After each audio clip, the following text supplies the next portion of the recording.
Have you ever woken up to the stillness of your own home and wondered whether it's peace or loneliness?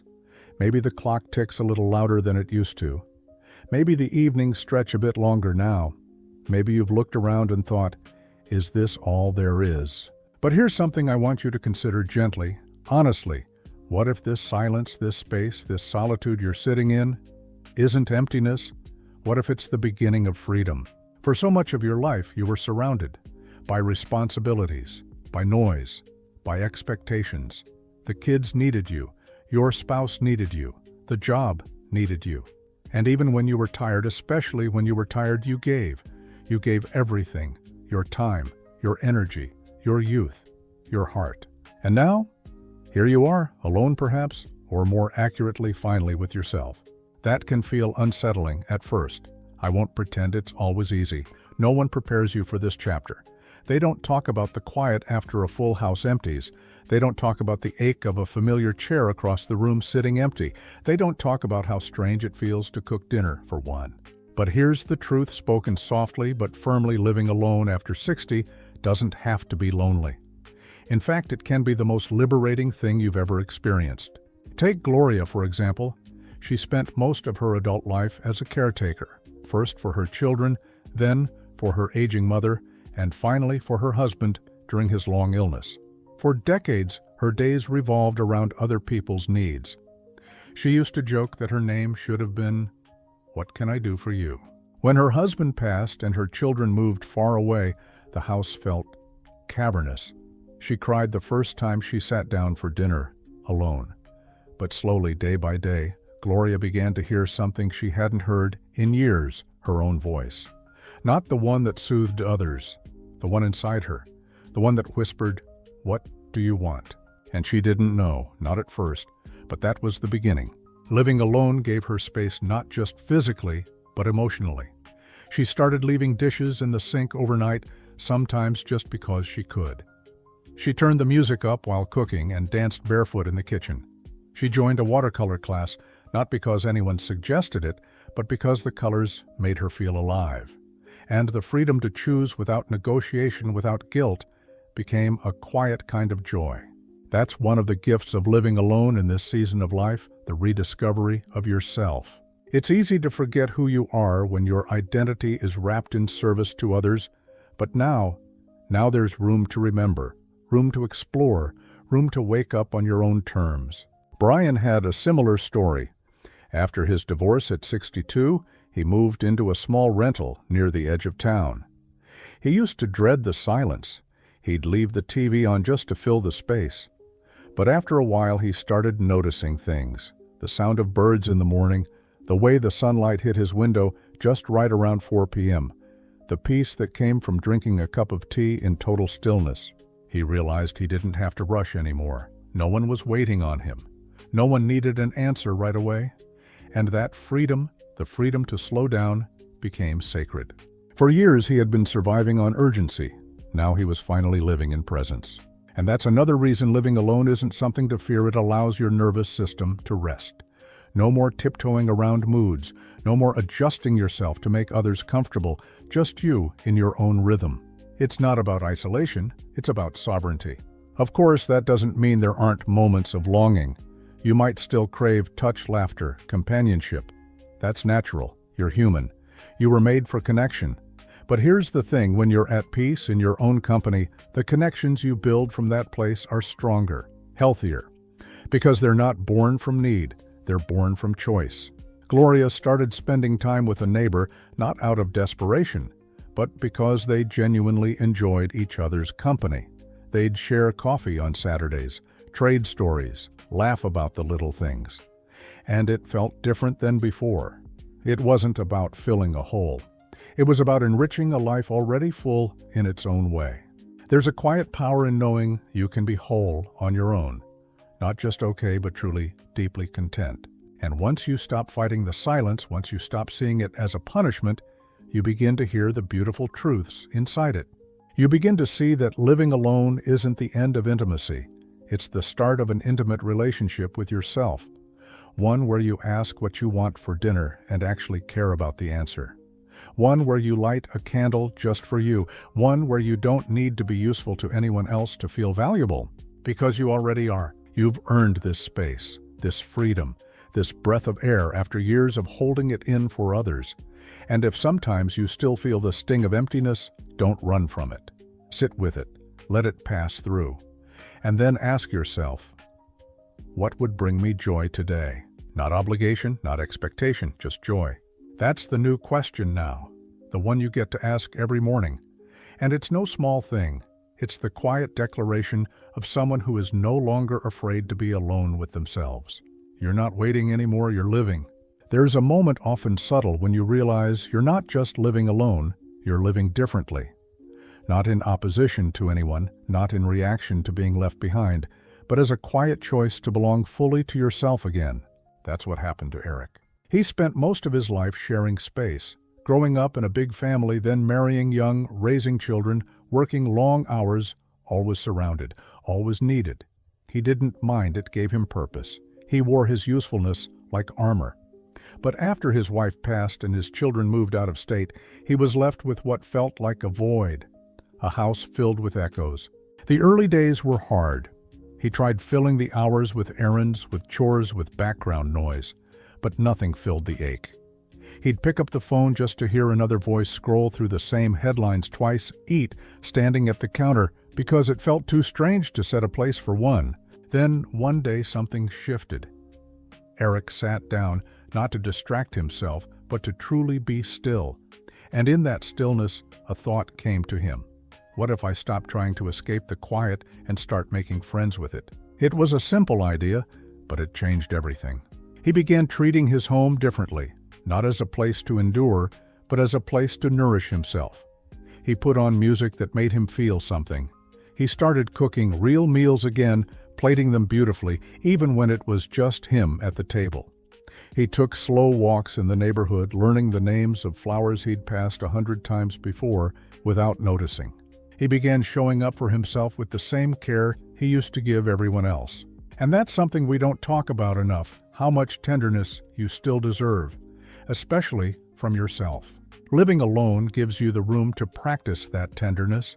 It gives you the freedom to make your life artful again. You get to choose the music, the tempo, the mood. You don't have to filter your personality or compromise your space. You can decorate in a way that reflects your spirit, wear clothes that feel good on your skin, and fill your day with rituals that mean something only to you. There's dignity in that, not because it's flashy or loud, but because it's intentional. And intention at this stage in life is everything. Laura, who had always shared a home with someone, parents, husband, children, told me about the first time she laughed out loud at her own joke. It was over something silly, some burnt toast or misplaced book. But the sound surprised her. She hadn't heard herself laugh like that in years, not because she hadn't found things funny, but because she'd been so focused on holding everything together for others. Now, with no one to perform for, she was finally letting herself feel. Not just the grief or the solitude, but the lightness, the silliness, the soft, private joy of being enough for herself. That's the beauty many people miss when they think of living alone. They imagine emptiness. But what it can be, if you let it, is expansion. You no longer have to apologize for how much space you take up. You no longer have to explain why something matters to you. You get to live at your own pace, and in that slower rhythm, you begin to rediscover parts of yourself that were buried under years of compromise. You start to remember what it felt like to dream. Not big flashy dreams, just tender ones. Learning to play a new instrument, growing tomatoes on the balcony, writing poetry in the margins of your grocery list. Going to bed early, not because you're tired, but because you can. These things might sound small, but they are the very fabric of a free and meaningful life. And something even more surprising begins to happen. The people around you start to respond differently. Melissa's children used to call only when they needed something. She lived alone, but her time wasn't her own. Mom, can you watch the kids? Mom, can you pick this up? And she always said yes until she didn't. Not in anger, but in clarity. She started saying things like, I'm not available then, but I'd love to see you another time. Or I have plans. And for the first time, those plans included her yoga class, her lunch with a friend, her peaceful afternoon doing a puzzle by the window. At first, her kids were surprised, maybe even a little annoyed. But slowly, they began to respect her time. They began to see her not just as a resource, but as a person. Someone who had her own rhythm, her own joy. That's the quiet influence of someone who is no longer afraid to live on their own terms. And it's contagious not because you're asking for attention, but because you're modeling self-respect. Living alone becomes less about what's missing and more about what's possible. You can travel without consulting anyone. You can say yes to things you once thought you were too old to start. You can rest without guilt. You can sit in the garden and feel the sun on your face and know deeply that this moment is yours, entirely beautifully yours. You don't have to perform anymore. You don't have to explain your value. You don't have to wait for someone else to say your life matters. You're living proof that it already does. And maybe, just maybe, this chapter, this quiet, unhurried, gloriously untethered chapter, is not the end of something. It's the beginning of something far more precious. Your freedom. There's a kind of magic that happens when you stop asking the world to fill your emptiness and start filling your life from the inside out. It's not flashy. It doesn't make headlines. But it changes everything. That's what happened to Sandra. She was 67 when her last living sibling passed. Her children lived in another state. Her partner was long gone. And for the first time in her life, she was completely alone, not just living alone, but being alone. At first, it terrified her. The silence felt heavy. The empty spaces echoed. She felt like a ghost in her own life. But one morning, something shifted. It started with a cup of coffee. She brewed it slowly, sat with it, looked out the window, and let herself just be. No rushing, no planning, no background noise. And for the first time, she noticed the way the light touched the trees, the way her hands wrapped around the warm mug, the way her breath slowed. And she realized, I'm still here. That moment of presence became a doorway. She began choosing to be with herself rather than around people who made her feel lonelier in their company than she ever did in solitude. Because here's something we don't talk about. Enough loneliness doesn't come from being alone. It comes from being unseen, even when surrounded. Living alone, when embraced with intention, removes the false comfort of shallow company and gives you the rare gift of authenticity. You stop performing. You stop over-explaining. You stop adjusting yourself for people who don't stay long enough to notice the effort. You just are, fully, finally. And from that place, real connection, has room to grow. Eric, the widower from earlier, didn't set out to make new friends. But one day he struck up a conversation with the barista at his local cafe. Not because he was desperate, but because he had begun living with open eyes. He wasn't rushing through life anymore. He saw people. And in return, people began to see him. A smile here, a shared story there, an invitation to join a local book club. He said yes not because he was lonely, but because he was ready. And that's what freedom does. It doesn't isolate you. It prepares you for deeper connection. You stop filling your time with people who drain you and start surrounding yourself with those who leave you feeling full. There's also this quiet joy in building a home that reflects you. Not what your family wanted, not what a spouse preferred. Just you. Brian, after years of deferring to others' tastes, finally painted his living room the deep, earthy green he had always loved. He hung art he actually liked. He filled his space with textures that felt good under his fingers. And the first night he sat in that room with a cup of tea and a jazz record playing, he realized, this feels like mine. Ownership doesn't always mean property. Sometimes it simply means your life looks and feels like it belongs to you again. And when you carry that sense of ownership into your days, you stop apologizing for who you are. You stop shrinking to make others comfortable. You begin to attract people who meet you where you are because you're no longer chasing anyone. That's not selfishness, that's sovereignty. Living alone gives you space to stop asking, what do they want from me? And start asking, what do I want for me? And you know what's incredible? The more you build a life that honors your rhythm, the more peaceful you become. And peace. Peace is magnetic. Melissa's grandchildren began calling more often, not because she reminded them, but because when they visited, they found a calm, joyful version of her they hadn't seen before. She wasn't anxious or over-accommodating. She wasn't trying to fix anyone or fill the silences. She was simply herself, present, grounded content. And in that space, they felt safe. That's what living fully on your own does. It turns your home, your presence, your energy into something that doesn't ask anything from others, but gently invites them in. Because when you're no longer afraid of your own company, others begin to trust it too.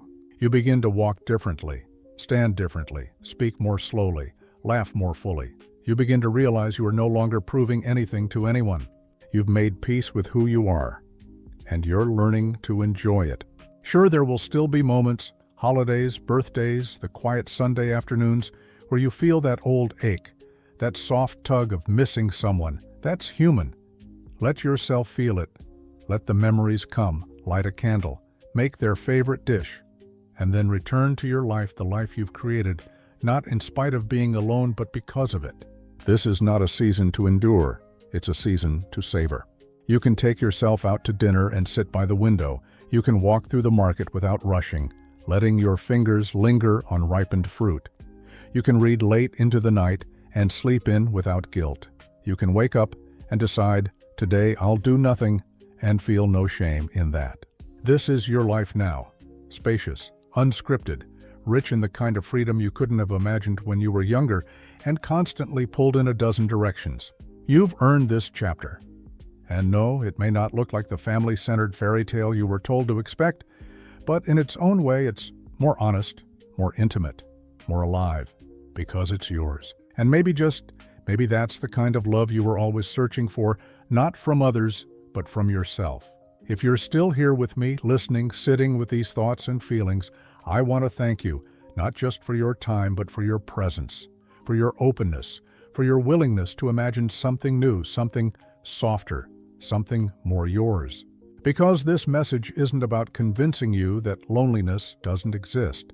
It's about reminding you that it isn't the whole story, that behind the quiet, behind the ache, there's a deeper, richer current, something steady, something sacred, waiting for your attention.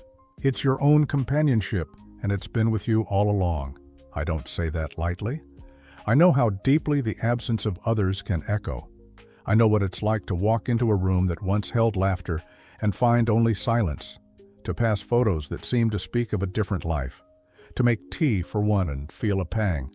That pain is real, and it deserves compassion. But alongside that pain, if you let it, can live something else, liberation. You no longer have to make space for people who don't show up. You no longer have to explain your feelings to someone who keeps looking at their phone. You no longer have to wonder if you're too emotional, too quiet, too old, too anything. You're not too anything. You're exactly enough. And in this season of life, the greatest gift you can give yourself is the permission to enjoy your own company. You get to explore what brings you comfort, not what's trendy, not what's expected, but what makes your spirit exhale. That could be a walk in the morning fog, a new recipe, a corner of your home filled with soft blankets and old books, a puzzle, a prayer, a playlist. You get to ask yourself, what do I want today, and really mean it. And you get to say no more often, not in anger but in reverence. No to invitations that feel like obligation. No to conversations that leave you drained. No to being anyone other than exactly who you are now. And the more you say no to what doesn't nourish you, the more space there is for what does. You may find yourself gravitating towards smaller, more meaningful moments. A neighbor who waves, a child's laughter across the fence, the sound of rain on your roof. You begin to realize that joy was never in the big events, it was in the quiet awareness of being alive, of being here. And yes, you are still here, that matters. Your presence still carries weight. Your stories still hold wisdom. Your laughter, even if it's just for you, still brings beauty into this world. So if you've ever felt invisible, I want to say this to you as gently and as clearly as I can: you are not invisible. You are not forgotten. And you don't need a room full of people to prove your worth. Sometimes the most powerful thing you can do is sit alone at your table, lift your cup to your lips, and whisper to yourself, I belong here. Because you do. Not in spite of your solitude, but because of the strength it has revealed in you, the freedom it's carved out, the clarity it's offered, the joy it's made possible, not through others, but through a deeper return to yourself.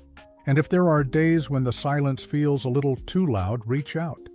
Write a letter, join a group that feeds your soul, send a message to someone who crossed your mind, or just sit in the quiet and know that there are thousands of others just like you finding their way through this season with grace. We are never truly alone when we're connected to ourselves, and when we choose to live from that place not as a reaction to loss, but as a celebration of who we are now, something remarkable happens. Life begins to feel whole again, not because everything is how it used to be, but because you have become someone who knows how to hold it all, the joy, the grief, the peace, the longing, and still smile. Still grow, still rise. If this conversation touched you even gently, I'd love for you to share your story in the comments. How has living alone shaped you? What have you discovered about yourself? What helped you find joy again? Your words might be exactly what someone else needs to hear tonight. And if this video made you feel seen, truly seen, I hope we can stay connected. This isn't just a channel, it's a soft place to land, a space to breathe. A reminder that you are never walking this path alone, even if your house feels quiet. Click subscribe if you'd like to keep traveling this journey with me. We'll keep sharing, keep healing, keep honoring this beautiful, complex chapter of life together. So tonight, when you turn off the lights and settle into bed, I hope you feel it not emptiness, but freedom, not loneliness, but the presence of someone who has finally returned home to themselves. You are not just living alone. You are living well, living fully, living free. And I am so glad you are. We'll speak again soon.